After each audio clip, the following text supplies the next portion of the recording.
6:30, so I will call tonight's workshop session to order. Karen, instead of doing full roll call, can you just note roll for the agenda? Sure. Perfect. And just a quick item to note on the agenda, because we are missing a council member this evening, I'd like to move the agenda item number 8, the local sales tax option, off of tonight's agenda and pick it up at our next council meeting as a discussion item. I think it's a big enough topic that we should have everybody there for that conversation. And also we're very early in the process. And so there's not really a time sensitivity to continuing tonight. And so with council's approval, I would move that we push that to another agenda. Because we're in workshop format tonight, we don't formally adopt the agenda, but just looking for some head nods or some thoughts on consent, I guess, to move that to our next meeting item. Any concerns on doing that? All right. I do know that we had a couple of citizen comments, and I think there was perhaps some social media chatter on this particular topic, so it has some interest. I would just note that we are incredibly early in the evaluation of what a sales tax could mean for Forest Lake. If this is a topic of concern for anybody who is watching, this is the very first step of consideration of part of our 10-year plan. We are considering many different projects and many different sources of revenue to fund those projects. If we were to continue down this path, it does actually require local referendum, and that is part of what council's education is on what is a local sales tax, how's it administered here in the state of Minnesota, what would it mean for potential sources of revenue for us as a city, and then what is the process if council wanted to continue down that path. And that's just where we are right now at the very beginning of this conversation. And so happy to continue that conversation at our next meeting when we've got all council members available. So with that, and with roll call being taken, our next item is the Pledge of Allegiance. And could somebody display the flag, please? I invite everyone to join us for the Pledge of Allegiance. I pledge allegiance To the flag to the flag of the United States of America, and to the and to the republic for which it stands, one nation, one nation, under God, indivisible, liberty with and liberty and justice justice for all.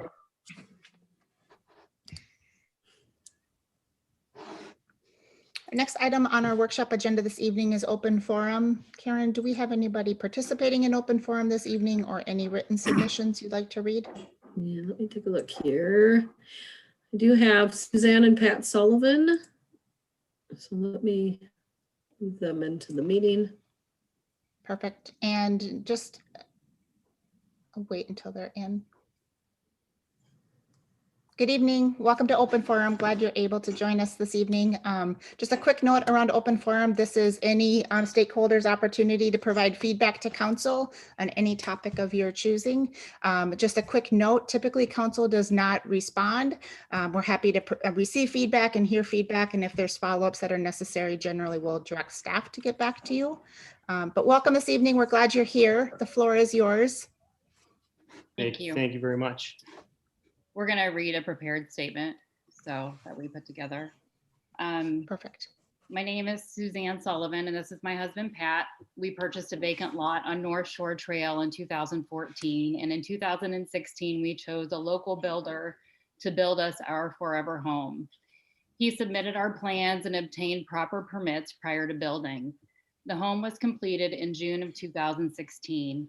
In the process of installing our grading and landscaping, our contractors brought in several loads of dirt, regraded, installed a swale, and seeded the area between us and our east neighbor to facilitate water flow from North Shore Trail toward the lake. In 2017, our builder agreed to install a French drain tile system to ensure our water runoff from our lot was being controlled. To be neighborly, we offered to install drain tile legs into our neighbor's yard that would connect to our drain tile system. The neighbor said absolutely not. We also wanted more dirt placed near the road, and we wanted drain tile system to extend all the way to the road. Both of these were denied by Donovan Hart. Since the fall, our water runoff is being controlled by our drain tile system.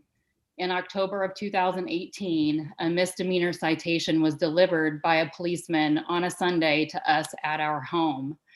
Photos from the city noted that the area by the road on the neighbor's property needed addressed. This is the area that Donovan previously said could not be filled in 2017. November of 18, the builder met with Donovan Hart, and our builder agreed to add dirt, regrade, and seed by the road for the neighbors. In December of 18, our first of many court dates, we did not think to retain an attorney at that time. In 50 plus years of combined homeownership in 4 states and 7 towns, neither of us had ever had an issue with a neighbor or town. That winter of 18-19, the neighbor drove through the freshly graded, seeded area, creating ruts by their driveway and the road, which are still present today. In 2019, the grass filled in for the neighbor and their lot drains to our drain tile system. Our water is being controlled by our drain tile. We had court dates in April, June, August, and November of 2019. The neighbor flip-flopped on what they wanted done to their land. And in the fall of 19, the city and the neighbor decided that they wanted us to add drain tile legs that they had previously denied, but with no definition of success or finality. In November of 19, we hired an attorney because this is ridiculous, and we've gone above and beyond to help our neighbor already. In 2020, the neighbors drove over and parked cars, trailers, and boats in that area. How could they do this if there was actually still a drainage issue? The neighbor has grass and their lot drains. Any additional monies thrown at this is wasteful and unnecessary. Yet here we are going to trial on May 10th. The county prosecutor has told us on at least 3 occasions that there is no reason for this to be in criminal court.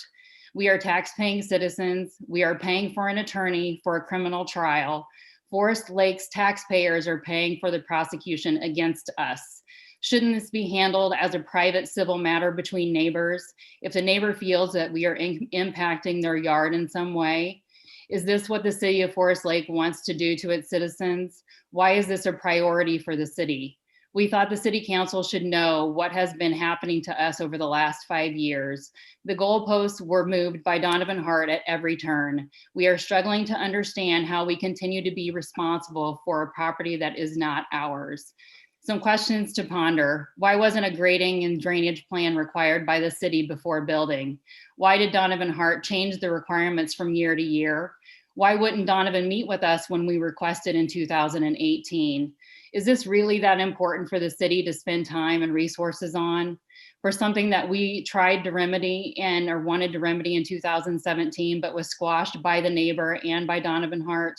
This has caused us hours upon hours of heartache, lost wages, meetings, court prep time, and has taken away from more important things like our son graduating from high school and our daughter pregnant with our first grandchild. We challenge you to drive down North Shore Trail and check the other yards and see that our neighbors is on par or even better than many. We appreciate your time. Thank you. Thank you very much. Thank you for being here. Any other participants for open forum this evening? Mayor Bain, I don't have anybody else waiting. All right, with that, we will close open forum and we will move on to our Oh, wait, next agenda. Oh, go ahead. I'm sorry, I do. If she wants to speak, Cindy Lehman, she just popped in here, so hold on.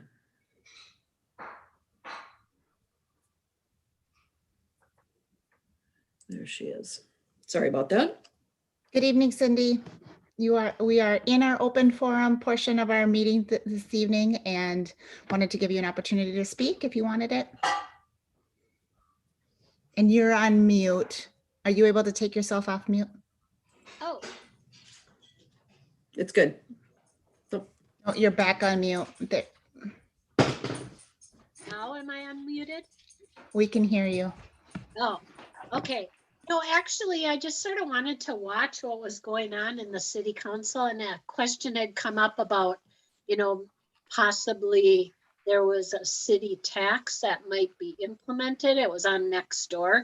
So I just wanted to know a little bit more about it, but I did get a lot of email back immediately sort of explaining where the process is. It's just beginning. You're just exploring the thought, and that was just what I was questioning. So, but I thought it would be, I don't even know what goes on during these meetings, so I thought it would be nice just to watch. We're glad you're here and you're welcome to stay. I don't know if you caught the comments at the beginning though, but we are moving this discussion item to a workshop session on our next meeting, which is next Monday at 7 p.m. And Okay. so my apologies for the agenda flip-flop at the last minute. We don't have a council member here and want to have everybody available so everyone's hearing the same information. But you're welcome to stay for this meeting, and you're welcome to tune in next week when we do have that as an agenda item. And it is just a workshop session. This is, as you understand, just at the very beginning of a consideration of a local sales tax. Oh, okay. Okay.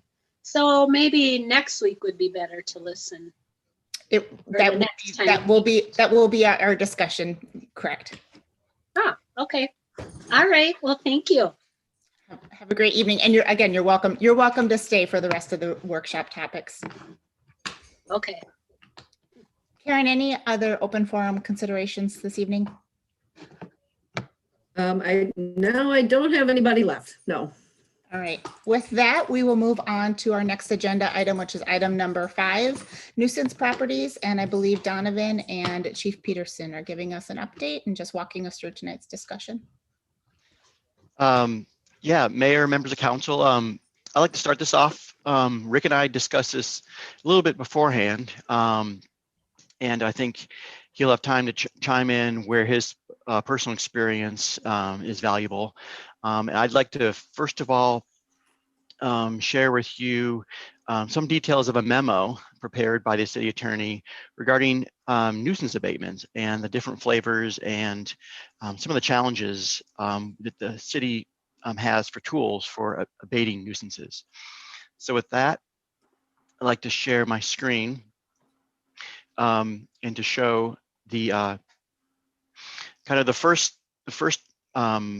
stage of every enforcement action after we received a complaint and visit the site or confirmed and otherwise that there is a compliance issue.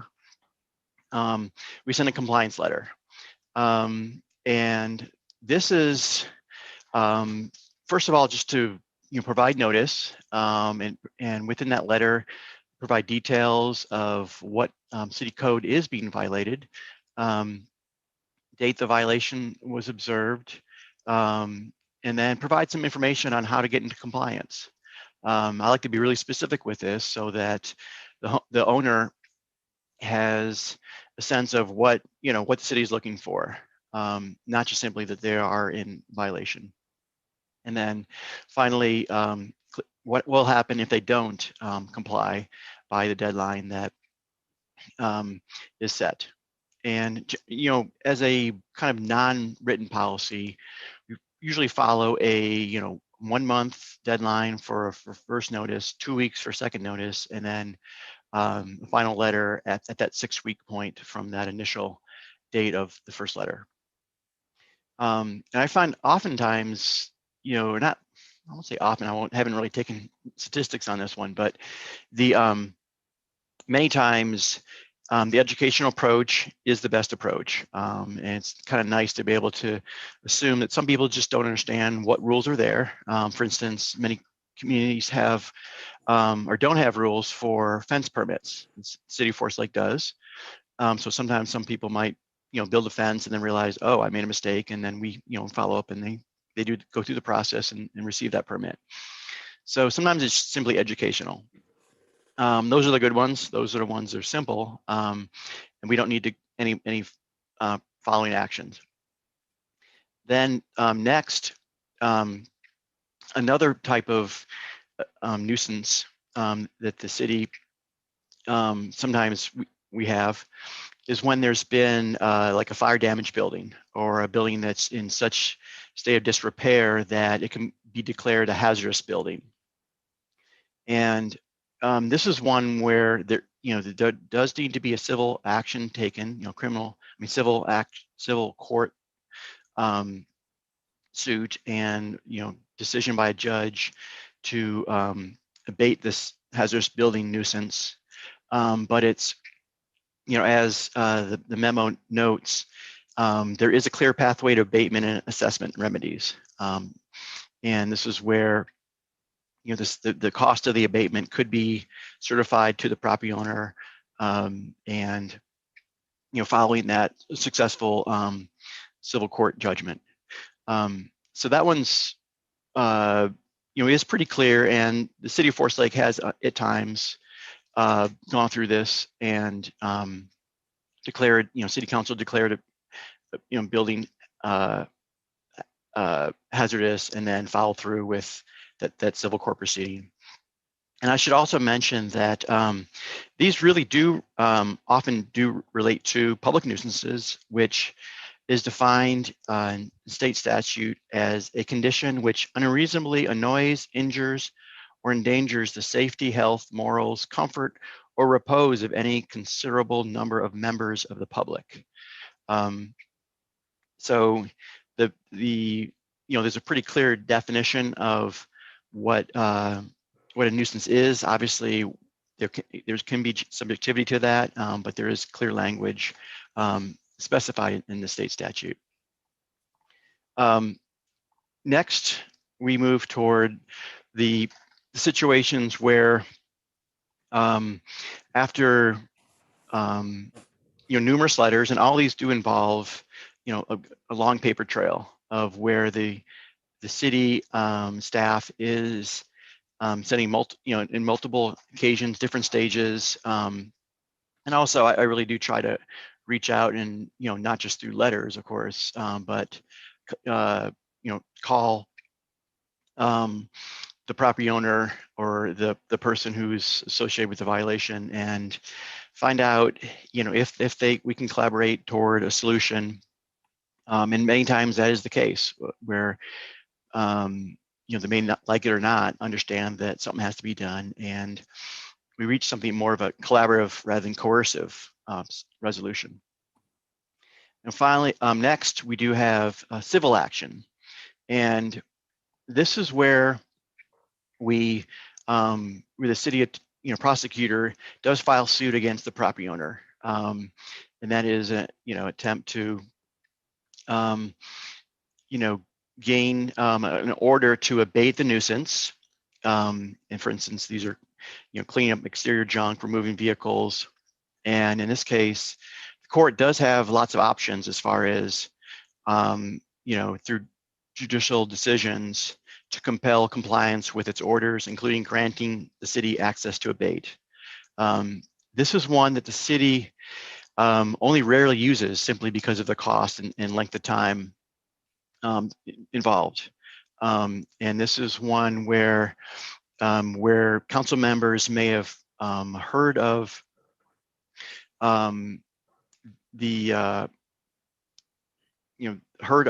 cases with nuisance properties. I'm sure you all have heard some residents complaining about different situations that why can't the city clean this up? Well, in some cases, the only option, the only tool, the real tool for a city to abate the nuisance is through the civil action, which takes months and many thousands of dollars of legal fees for the city to get a decision.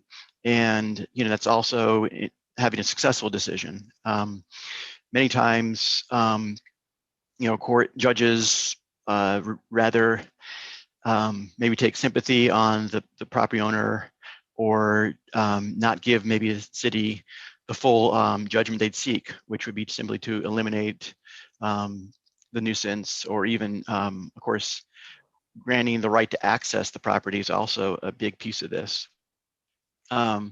So, whether the city uses this or not, it is a tool, but the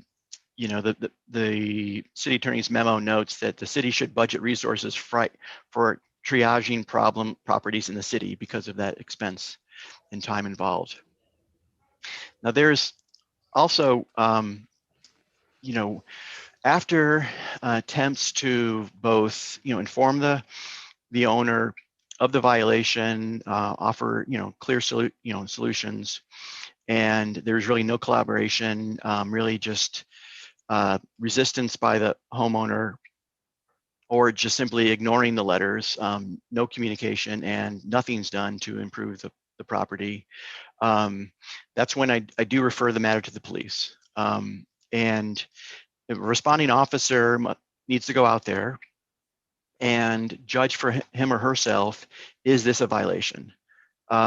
Really, in some ways, the process starts over, because they have to, the officer, in writing a citation, it's a violation of the zoning code at the level that I'm generally dealing with, is a misdemeanor, and which is a criminal citation, and the officer will look at that, and from their judgment, can they, looking at the text of the code, is this a violation?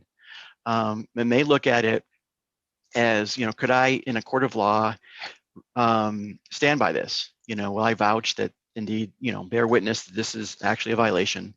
And that's the same sort of approach that I take, and that's why I'm really reluctant to refer this to the police for criminal action, because I want, and I understand the officer has to, without a doubt, see this as a violation. Right now, there are eight criminal citations for zoning code violations within the court criminal system. And this is, I've been with the city over over 6 years, and it's probably maybe only a dozen times where I have referred things to the police that have resulted in a citation. Sometimes the officer doesn't see a violation and kind of start redocumenting, find maybe a different angle if the issue is not resolved. But I stress that this is a pretty rare occasion when we do refer it to to an officer for ticketing for that misdemeanor violation. Another part of this is when there's criminal court for some nuisance that relates to a violation of the criminal code. If something else going on in the house is going on that's resulting in junk in the yard, extra vehicles. It could be something related to car thefts, a chop shop, a meth lab, those sorts of things. And in the more extreme cases, I do approach Chief Peterson prior to my letter sending to find out if there's an independent investigation that will move speedier and actually result in more serious charges, where the misdemeanor zoning code violation is more of almost a kind of a petty occurrence. And so that's where I kind of veer away from being involved, but that is another part of this. And then finally, the city attorney's memo makes a conclusion that of course these are difficult, and there are limited pathways, and really the options involve a significant amount of time and cost.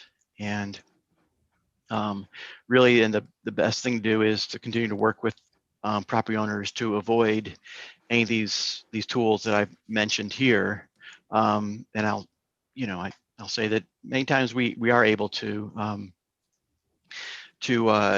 not have to use any of those tools, but you can see in some of the individual conversations I've had with council members that there aren't any real easy solutions. And I guess I'm providing some of this information for you. And I don't recall when we've had more of this cohesive kind of presentation like this, for you to understand when residents call you, that we're trying as much as we can to on their side, we're wearing the same jerseys here, but that offer try to ask for patience, in that the process does take time, and many times there is some resolution.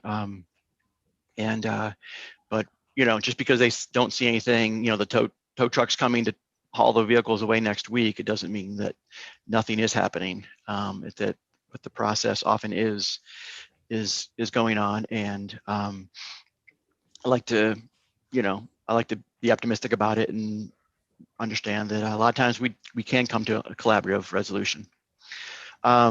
With that, happy to take any questions, and also if Chief Peterson, if you want to add anything from your vantage point, as well. Thank you. Yeah, thanks, Donovan. I will add, you covered everything really well, but I will add that since the pandemic hit, the criminal cases have been prioritized by the Washington County courts, and many of the department issued citations that Donovan talked about, the 8 that he said are still outstanding. Those 8 were written in either 2019 or 2020, and they've been postponed since there's a significant backlog in the courts since the pandemic hit. So it may take months for them to get caught up. And I know the courts are hoping to start hearing some of these backlog cases in June of this year. So I know that a few city council members have been contacted by a couple of concerned residents that live next to some of these properties. And I did do some research and reached out to those residents and let them know that there is that backlog. So in their minds, they're thinking that we're not doing anything, but unfortunately it's stuck in the court system right now. But I will also be available for questions from you that you may have, and we'll go from there. Donovan, a quick point of clarification or just further understanding. What determines the path on whether something's going to head down the track of civil action on the part of the city or criminal action? Is that the nature of the violation, or is there a different circumstance that would decide which path you follow? Or does one follow the other? Is it sequential, or what determines that path?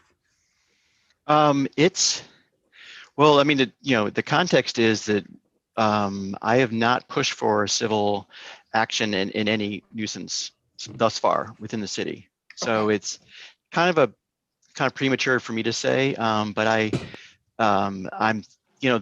believe there are a couple situations that might warrant that. We just haven't gone to that point yet, to really dedicating the resources. And I guess really what it comes down to is, just the severity of the threat to public health and safety. And, there's just that weighing that, cost versus benefits of the civil action. And, perhaps this conversation is something of a, as it offers the, kind of a set of announces. Well, I don't mean to forecast anything, but perhaps this conversation will be important, because then the staff will come forward, and I don't know if we would actually speak about it in a public setting, but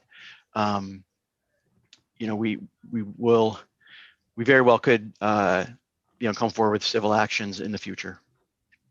Is that one of the questions you have of us tonight on, are you looking for guidance from us on if you want us to have a more, I don't know if we would call it an expedited process, or if we want you to consider that more? Are you looking for that feedback tonight, or is it more of it hasn't happened, not because of resources or priorities, but more of we just haven't had a scenario that fits that definition?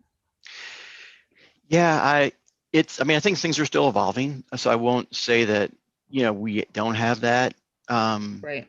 situation that fits the definition. I would like to get some sense from council on whether you feel like resources should be applied to some of the properties, and these are, I'm not going to name the addresses, but I think there's some that are familiar to council members, and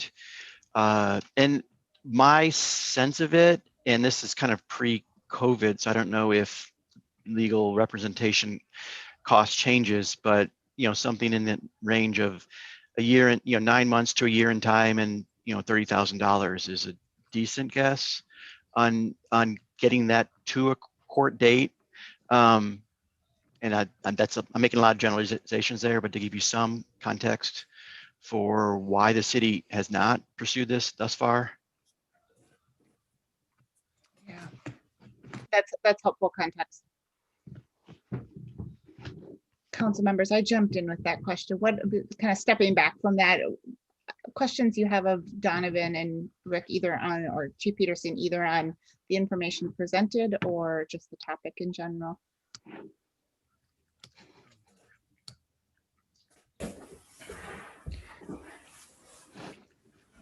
I'll chime in. This is a challenging one. Anytime we have the city taking legal action against our own residents is always challenging. It's expensive. It's a long process. It's difficult. One of the and it's also difficult for both parties that are involved, both neighbors that are living next to a property that maybe doesn't meet our code compliance and is a challenge. And then also it's certainly not a fun process for the homeowner that is going through that experience, or the property owner. One of my aha moments, or things I didn't realize when I was new in council, is that these were the path for compliance and the path to ticket was a law enforcement action through a misdemeanor ticket, and that it went into the court system. I guess naturally that wasn't a path that I was, it wasn't intuitive to me. However, and so there's been some feedback I've received just from residents in general of, gosh, is this a good use of law enforcement? And I hear that feedback, but then also appreciate that is the channel to give us a independent third-party evaluator for resolution. Because I think ultimately that's what we need in this situation. Is we have tried, the city and the other party have tried to reach a common resolution, but we're at that point where you do need a third party to provide some judgment. And in our current process, that's a court of law and a judge that is serving in that function. And so although the law enforcement handing over the ticket is, I still think in my mind, a bit of an awkward mechanism, I can appreciate that is the channel to get this, this conflict where it needs to be for resolution. So I guess, in terms of overall feedback on, our enforcement practices, I understand that there's options where this could be a potentially another member of city staff. We've talked about having, other kind of non-sworn police, personnel that might serve this function. I can see that might be a role for that. But ultimately, I think that I think we're at a spot when we get to this point of enforcement where we need a third party to weigh in. And I would encourage us to continue that path. And if that third party is a mediator or somebody that we could employ in the meantime, I'm open to that conversation.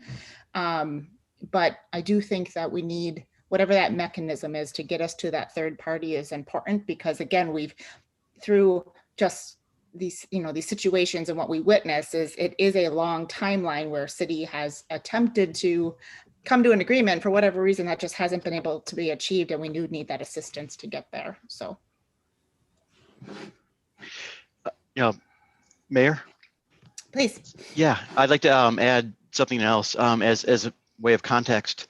This is conversations I've had independently with Amanda and Pete, and involves something that we were hoping was going to be within this memo, which I did email to council members right before the meeting, and we didn't receive this until a couple hours before the meeting, and so we aren't able to offer more, have more follow-up conversation with them.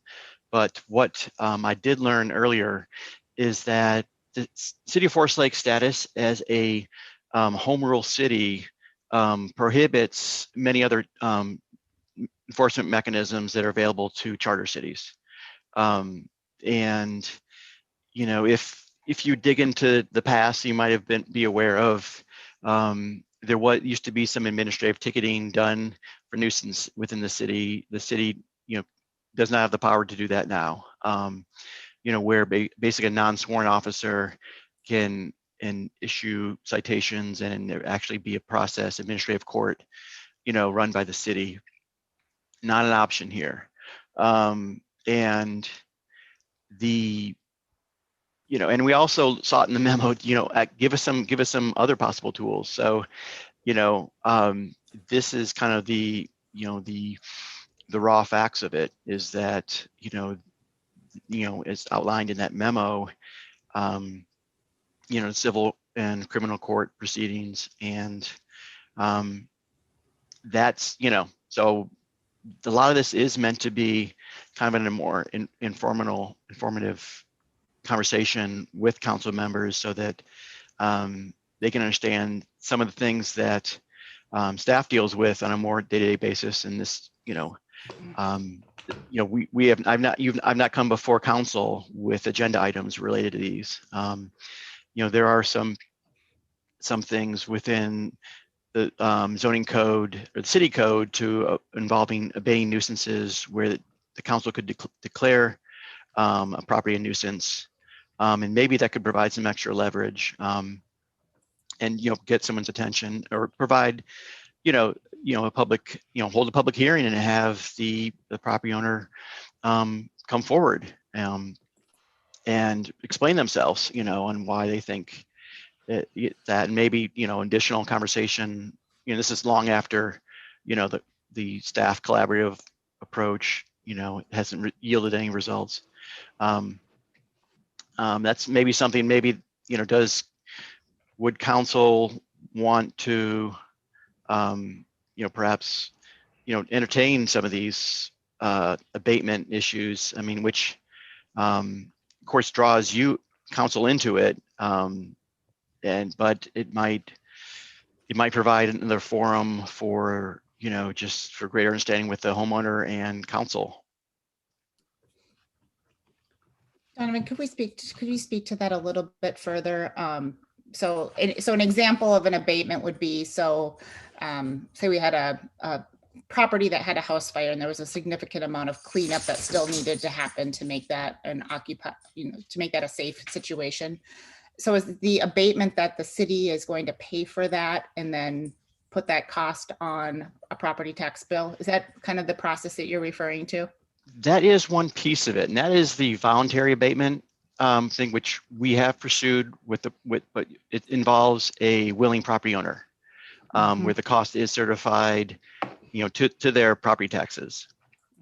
And it's really, it's laid out, and that's not what I was just referring to, but no, I'm glad you mentioned that, because that is a tool, but it's somewhat rare that you have someone who is willing to, you know, partner with the city on that, because it truly is a partnership where the city's done it. They've hired the contractor, you know, set a budget, and it was agreed upon beforehand before work began, and then you know, there was some significant cleanup of the property at that point.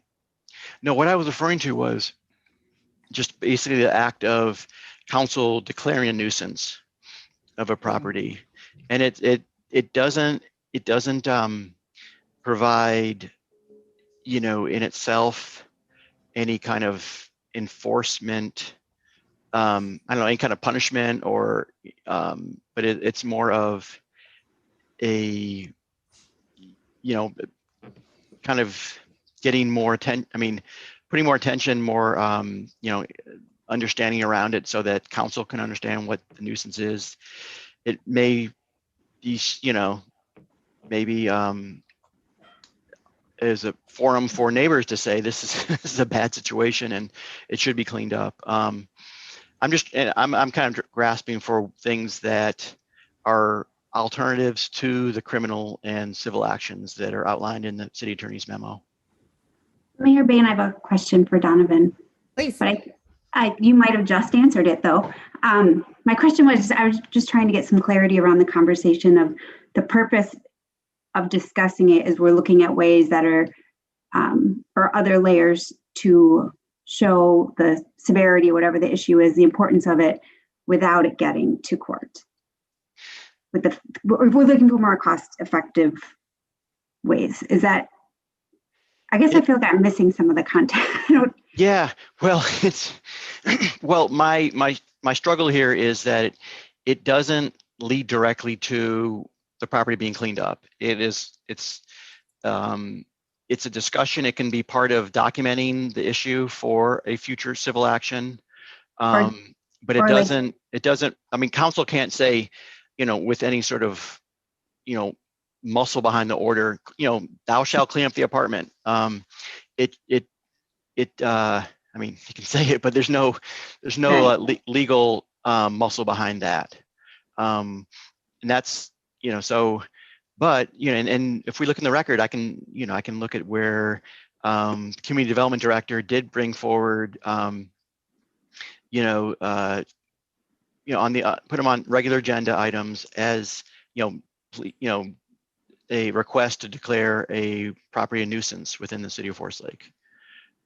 But it doesn't have the same strength as a criminal or civil court action.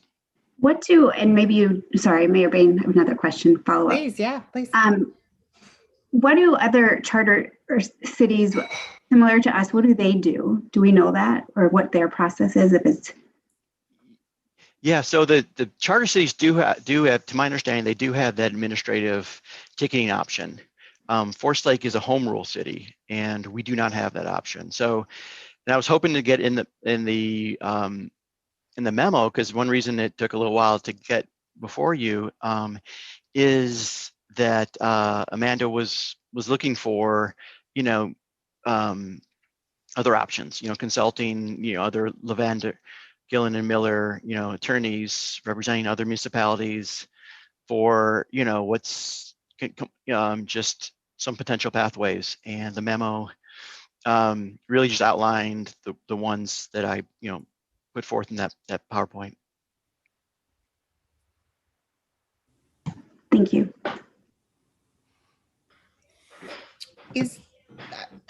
And anyone else with questions, feel free to jump in.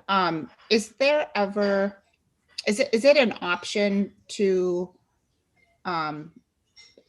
employ the use of a mediator somehow considering any ticketing matter? Is that an option that would be available, or I don't know, because these head down the path on criminal code, I'm not sure of how the use of mediators how that works, right? That's kind of I would usually complementary. Yeah, I would think the use of a mediator would be neighbor to neighbor mediator more than city to resident neighbor. Often a lot of these complaints do spring out of a neighbor to neighbor complaint. And I believe that if we were to try to diverge that to a mediator, that could be something to be done to see if they can come to some resolution. I'm not sure how effective that would be with the city versus a citizen. It almost, like Donovan said earlier, if it goes to city council, if we bring it to, that's kind of almost a third, that's almost a mediator between staff and the resident. So right. I'm not sure a mediator would work well with the city doing the right. So one of my concerns on an alternative path from where we are today is we are such a small staff and such a small community of only 5 council members.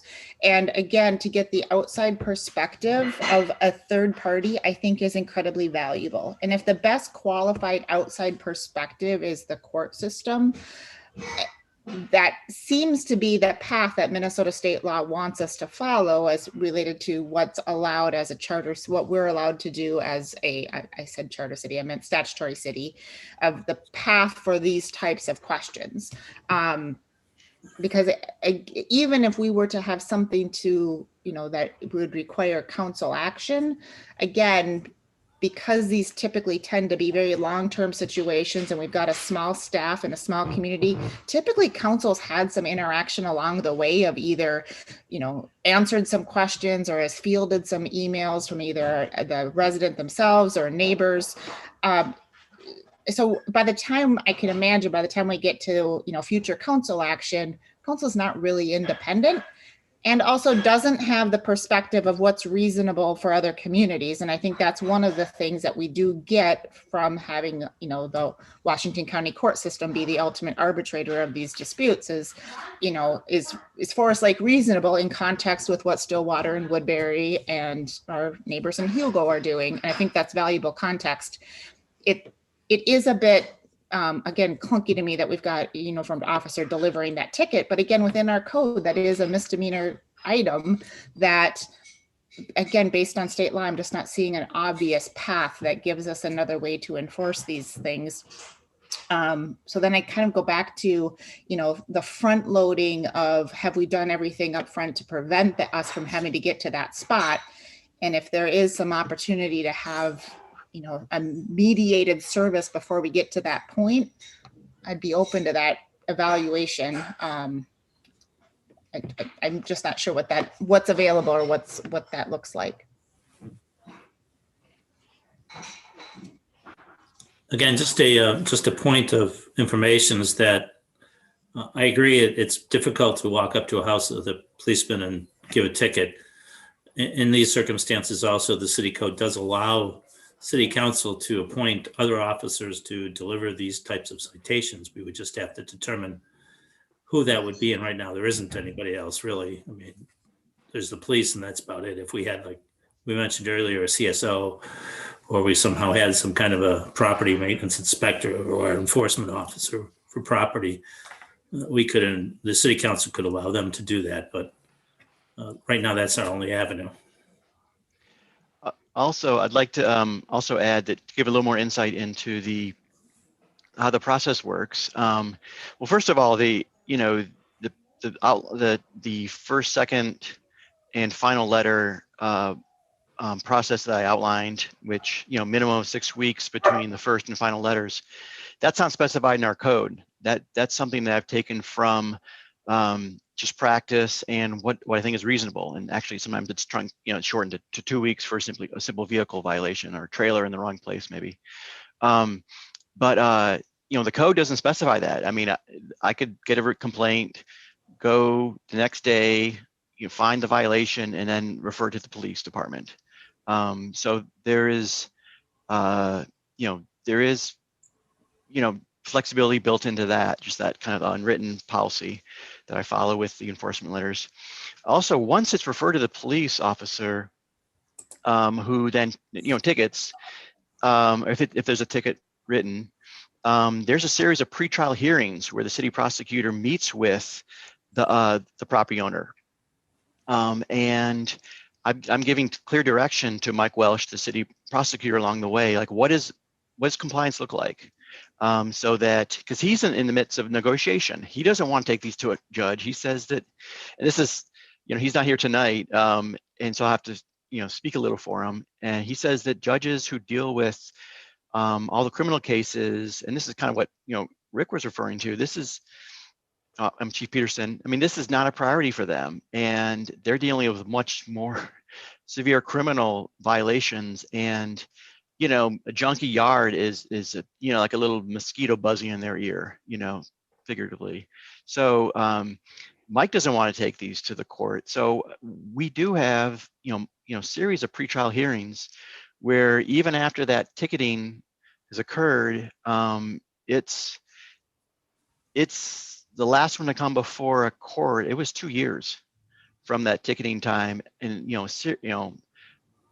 multiple pretrial hearings, an attempt to educate the homeowner, saying, or the property owner, this is what compliance look like. And prior to these hearings, Michael emailed me and say, it happened today. He said, okay, there's a pretrial hearing tomorrow. What's the property look like? And I could say, well, it's in this case, no compliance. So so Mike goes in with the most current information to telling the homeowner, what are you going to do? I mean, we know that this is ongoing, and in this case, I really do, I do feel like in this case, when it's in this kind of pre-trial period, the property owner has a lot of power. They have a lot of control in the situation because they can make it go away if they just meet the requirements of the code. And so and that gives you a little more setting that, there's a lot of time that's within this and flexibility, and it doesn't, even after the ticketing, it doesn't simply go to before a judge.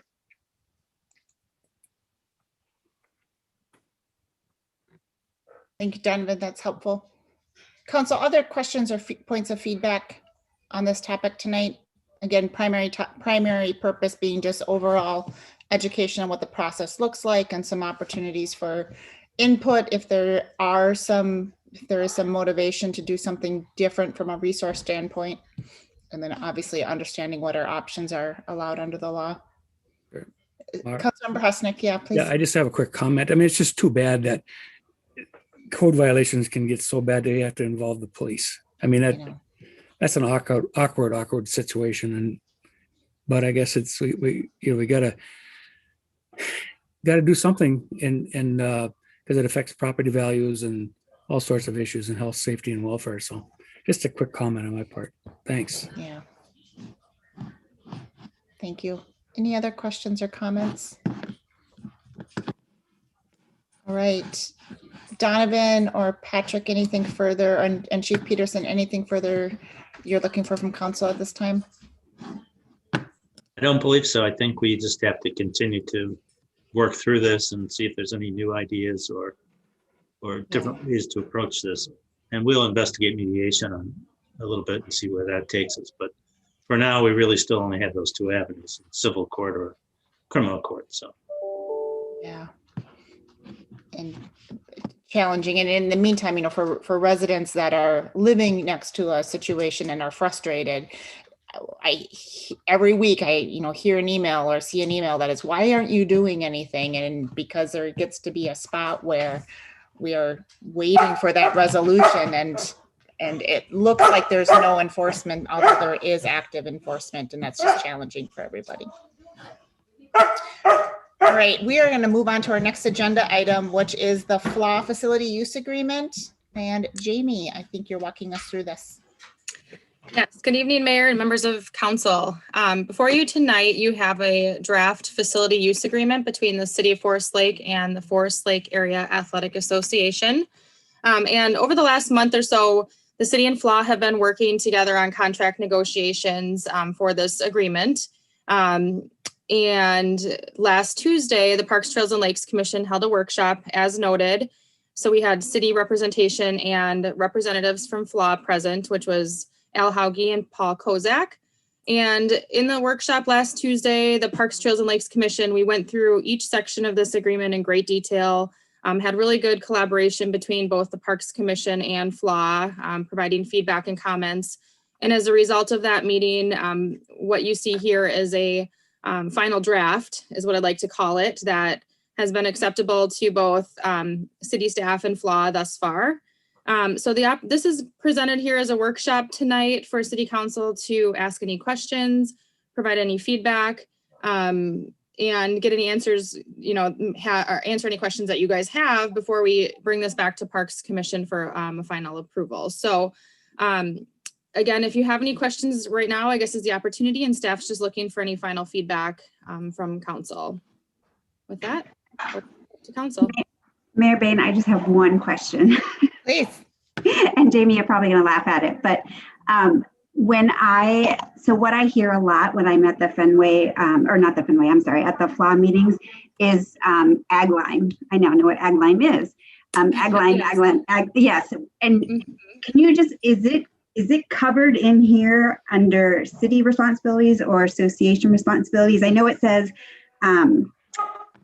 what page it is, but provide all athletic complex maintenance, including grass cutting, trimming, blowing, weed control, fertilization, aerating, and irrigation. Is ag line included in there? Only because I need to be able to point this out. That's a good question. Not to that level of specificity. Okay. Egg lime is not called out, but FLA did provide a lot of comments and feedback, and they're comfortable with what where we're at with this. Let me just get to the right page here. There is a component. We did have a conversation with FLA about current maintenance needs, and egg lime did come up of we need some egg lime. So there's language in here for any maintenance needs and requests that they would send a written notice to the city's public works department for any of those safety and maintenance items. And that was acceptable to FLA. I'm just looking at the agreement to find that page. Okay. It's Thank you. number That's 8.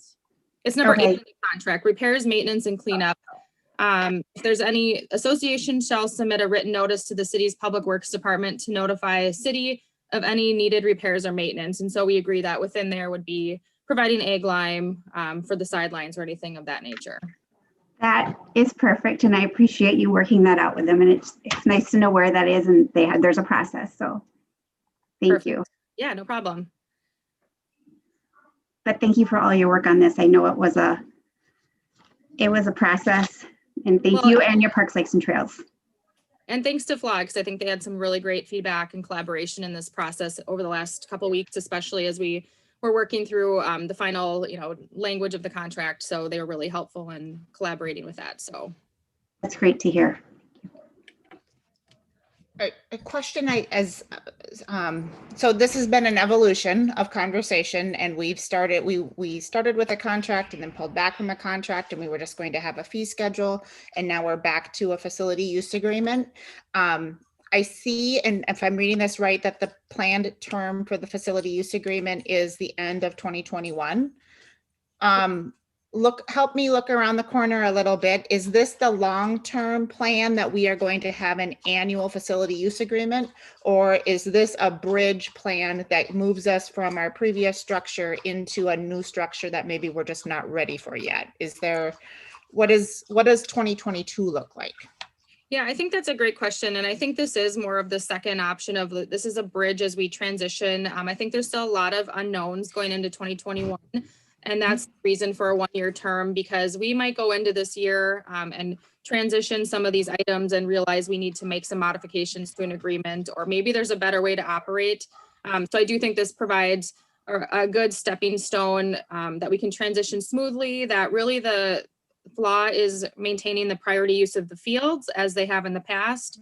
And really it's just transitioning and seeing in 2021 how things operate, and it gives us the opportunity to evaluate and potentially make some adjustments and tweaks as needed for 2022. That's helpful. And so 2022 has a bit of a kind of a question mark on what specifically does that look like, and I can appreciate that there's a lot of unknowns. We have previously had a Fenway Advisory Board to specifically address Fenway and the relationship with FLA, and we've recognized that since that is they no longer have exclusive use, that it's a broader use, that we should have a facilities advisory board. Is there a recommendation on the part of staff on should we continue specifically a Fenway advisory just to facilitate this relationship and kind of make sure we're all staying on the same page, or are we ready to have more of a broader facility use, which would include, Castlewood Senior Center? It's just how do we, between this signing this agreement and next year, make sure that we've got the right input so that we're ready, kind of all on the same page for next year's agreement?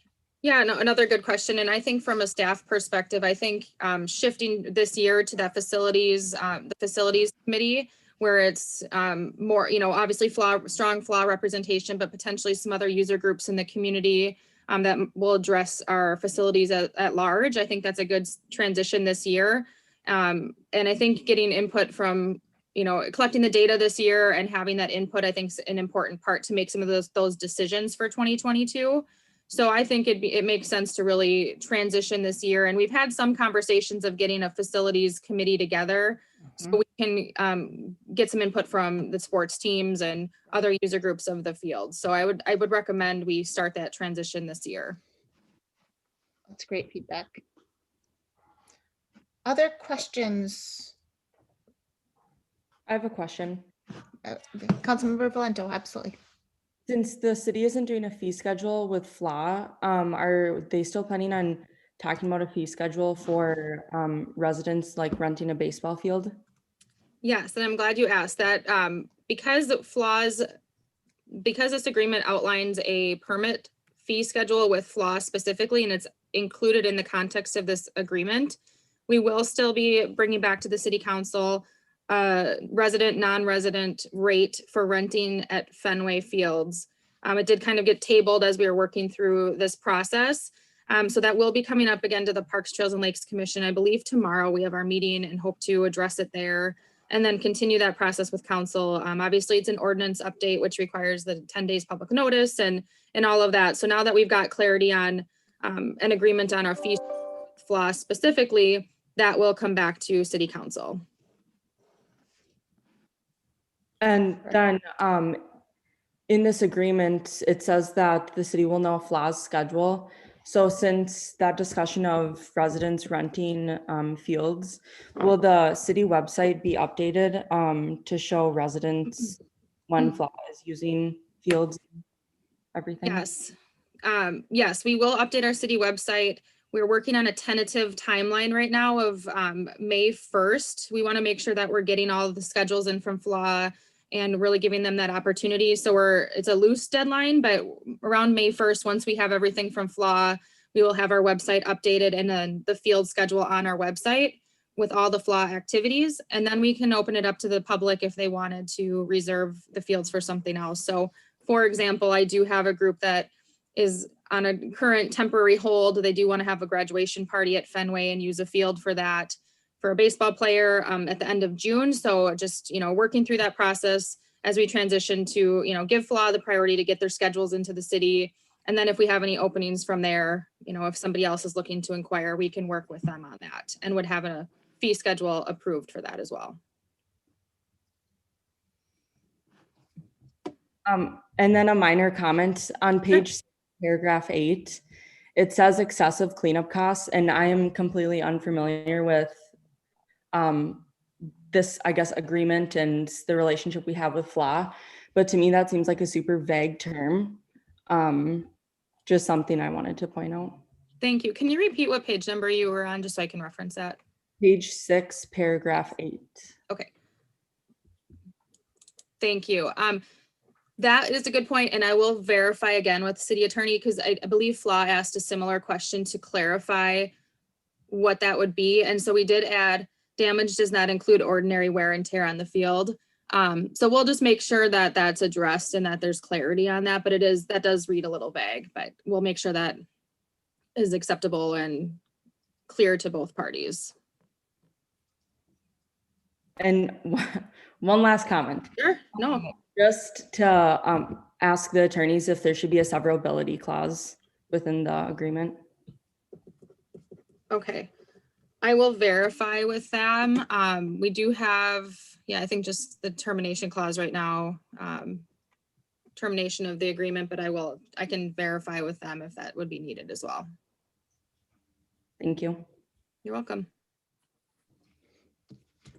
So I appreciate all of the work. I know Parks, Lakes and Trails has put a ton of time into this, and Jamie, I know you've put a ton of time into this as well, and as has FLA. There's just been this has been a lot of work for everybody, so I appreciate getting everyone to this point. One of the concerns that had come up during the conversation were concerns of individual sports teams, and I know council had heard some feedback from some of the individual sports associations within FLA.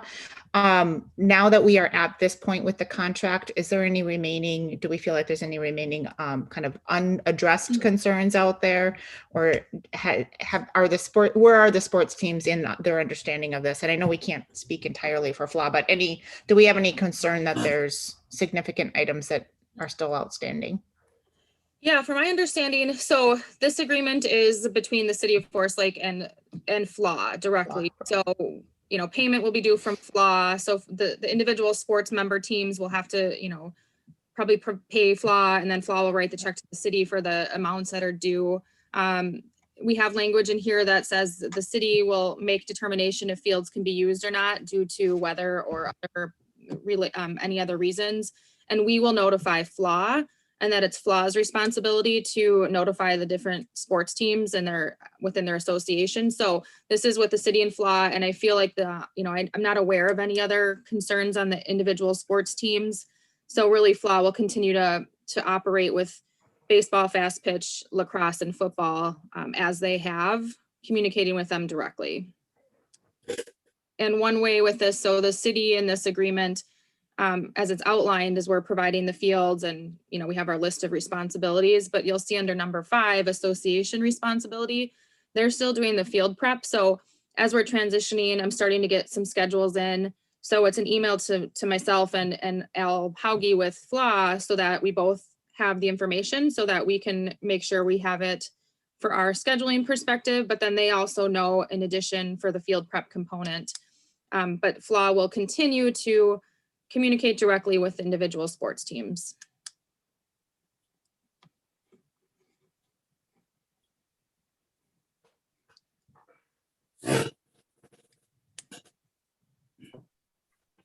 My internet crashed. I am sorry, everybody. I'm back now. Sorry to miss the last part of that conversation.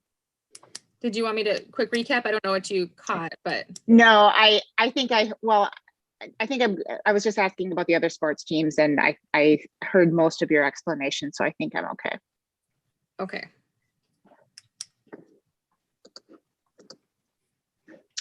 Council members, other questions you might have at this time, or before this would come back to us for final approval?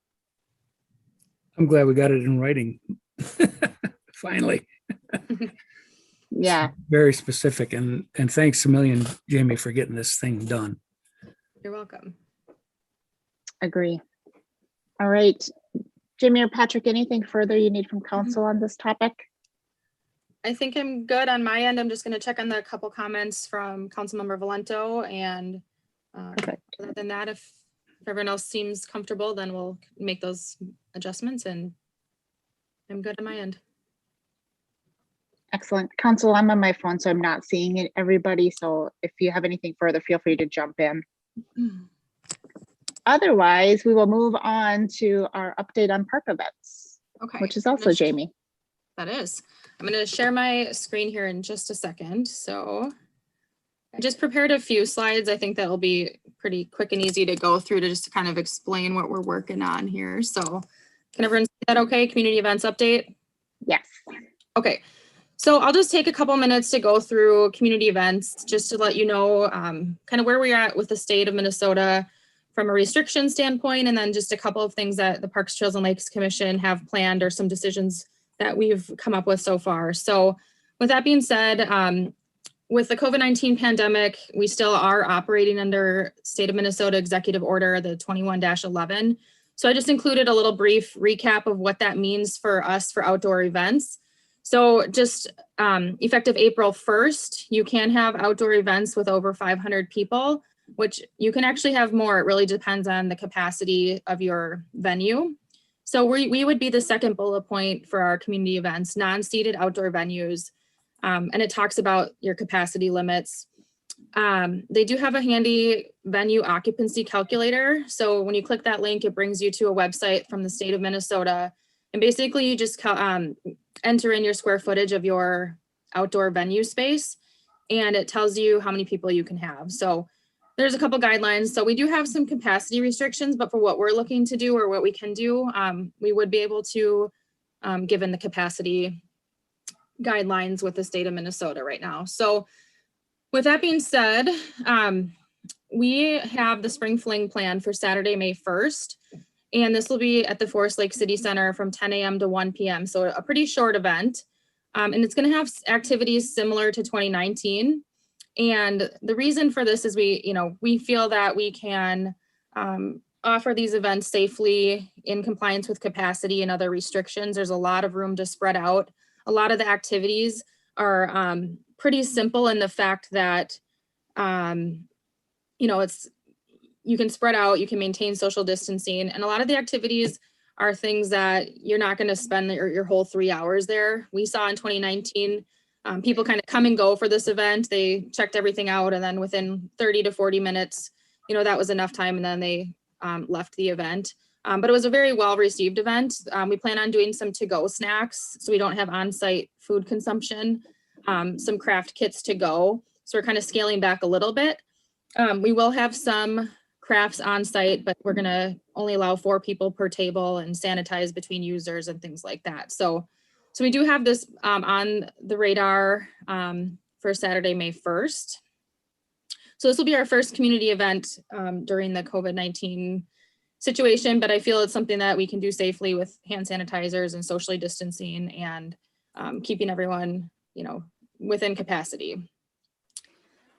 I'm just going to go over a brief recap on, when we talk about Arts in the Park, there are a lot of decisions to think about.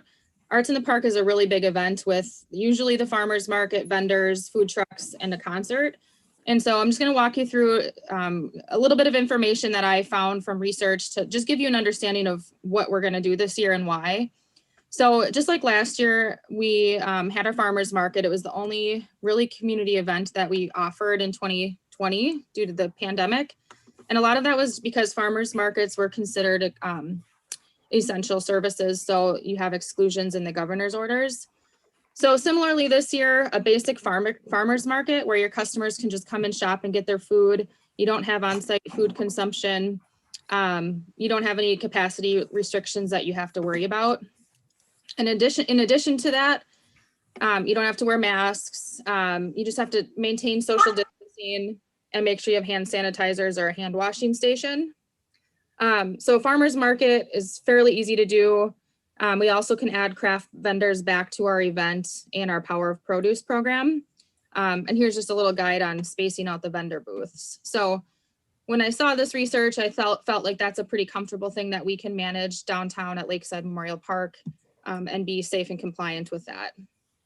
If you now take your farmers market and you add in the entertainment component, we would now be considered a venue. So venues, this kind of goes into all the restrictions we'd have to follow. So masks would be required. We'd have to make sure we are compliant with capacity limits. If we do on-site food consumption with food trucks, you have to follow all the restaurant guidelines, which I listed here.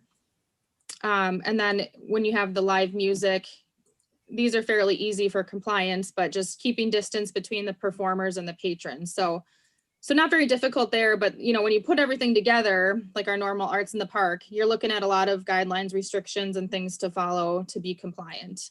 So with that being said, last Tuesday, we talked about this at our workshop and I presented a recommendation that we split the activities into 2 nights this week so that we can, from a staff and resources perspective, manage the logistics of remaining compliant. And then also just from a health and safety perspective that we can ensure that people can come down to the park and be comfortable and safe and but yet still offer these events this summer. So it's kind of a stepping stone to hopefully getting back to normal next year. So with that being said, we are looking at the farmers market with additional vendors this year back at Lakeside Memorial Park from 5 to 8 p.m. on Tuesdays. And I kind of just list a few of the different things that you can read over here, but everything is very doable from a compliance standpoint. And then moving the concert series to Thursdays from 6:30 to 8:30. And that will be more of an environment where you basically come to the concert and you're sitting down to watch the concert. There won't be so much walking around and eating food and traveling throughout the park. That becomes really difficult. On an average night, we can see 500 to 1,000 people. So it's pretty difficult. I think it'd be very difficult to manage those capacity restrictions. And then we're not going to start with food trucks until some of those executive orders might change. It's really easy to add that at a later time, but then we don't have to worry about restaurant guidelines and seating people at tables and things like that. So just lastly, my last slide here, just some benefits. I know everyone missed being downtown last year, but it was really difficult to plan an event during a global pandemic when you could have 10 people together. So we just needed the extra space. So we'll be back downtown. We get to have vendors participate again. Concerts can be back in the park. It also encourages downtown activity more than 1 night a week. And just lastly, I think the guidelines and restrictions to follow are manageable from a staff and resources standpoint and that we would be compliant. So that is my update for the community events. I'm gonna stop my screen share here.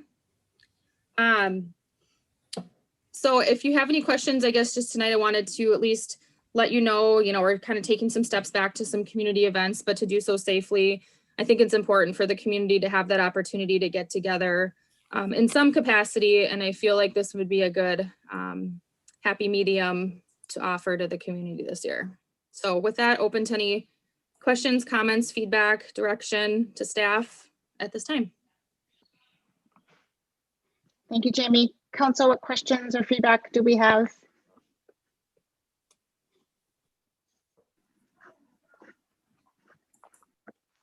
I'll just say it's great to see a plan, and thank you for navigating the challenges of, what's the tipping point for having to meet restaurant guidelines. And I can imagine that that is incredibly challenging with third-party vendors in particular at a park. And so this seems to be a little bit best of both worlds of being able to do farmers market and also still have entertainment. So in a COVID where things have been so restrictive, I'm just happy to see some things on the calendar. And if we're pulling people downtown 2 nights a week, that's an even nice, it's double coverage. So that's nice as well. I guess I just have one question of council. I'll be moving forward with final plans on this. Is there any other time that you'd like to see this back for council review, or comfortable, I guess, consensus from staff to continue moving forward as planned and don't need any form, additional review at this time? Move forward, in my opinion. I would agree. Yeah. I'm seeing heads nodding here. Yeah. Perfect. Yeah. Thank you. I just wanted to clarify. Move forward. Correct. I know it is not an event that is directly that the city manages, but I would be remiss in not asking about 4th of July.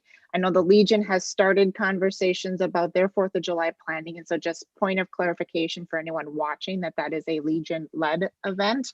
That said, is there anything that has been decided that is known that is worth sharing tonight, or are we still in waiting mode to see what those plans look like? And I know Chief Peterson has been a liaison as well. So anything to add, or are we in a wait and see pattern?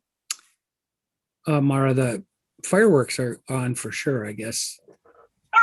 I'm not 100% positive about any kind of a parade this year, but I'll let you know as soon as I can find out. Yeah, the word we have is that there probably will be a parade. It may not be as large as past years, and as many events as they can get together, depending on where the governor's order is, knowing that they may have to cancel it all At the last minute. So they're planning full board to go and see what they can get under their belts. I did see some fundraising events, and just a quick note to the community: if we want to see these activities happen, let's participate in those fundraising events, which themselves are fun. But I know that this costs the Legion a fair amount of money, so I look forward to promoting those events as well. Yeah, and then the only other thing, obviously the fireworks downtown bring a lot of people to the park, and I have some things pending, or need to make some decisions. Haven't looked at it yet, but if we're going to continue the entertainment like we've done in the past with music in the park and allowing for people in the park, I think that's just something staff hasn't really discussed yet, but need to look into that and figure out where we're going to go. Yep. Understood. Thank you. Other questions related to overall park events or any other updates in general? That we are at the end of our planned agenda this evening. I'll just mention one more to tie into this. The city is working. I met with the school's community education department in December and just launched some activities in the park, yoga, Zumba, kids crafts, different programs in partnership with community education. Those went live for registration on April 15th. Those are available to Forest Lake residents only. And it was a way to partner together and encourage people to get out in the parks and outside to enjoy some structured recreational activities. So we're really looking forward to that partnership this year, which is something new that we're doing. So excellent. And is that registration on the community ed website, Forest Lake Area Schools community ed website? It will, yes, it is on there. And I also will have that special link on our city's Facebook and website this week as well. That's terrific. Thank you, Jamie. You're welcome. Any other updates for council this evening? We have our next regular meeting next Monday at 7 p.m. And then just a quick reminder that we do have the downtown committee is doing their walkabout for the EDA starting at 5:30.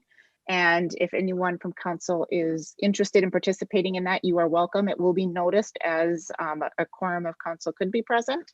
And so we'd love to see you, and we'll work through timing of that so that you have plenty of time to get where you need to be for our council meeting at 7. All right, with that being the end of our planned agenda, I will entertain a motion to adjourn. So moved. We have a motion from Councilmember Husnick, and was that a second from Councilmember Valento? Perfect. Karen, could we have a roll call for adjournment, please? Councilmember Husnick, Aye. Councilmember Munson, Aye. Councilmember Valento, Aye. Mayor Bain. Aye, and we're adjourned this evening. Thank you, everyone. Have a great night.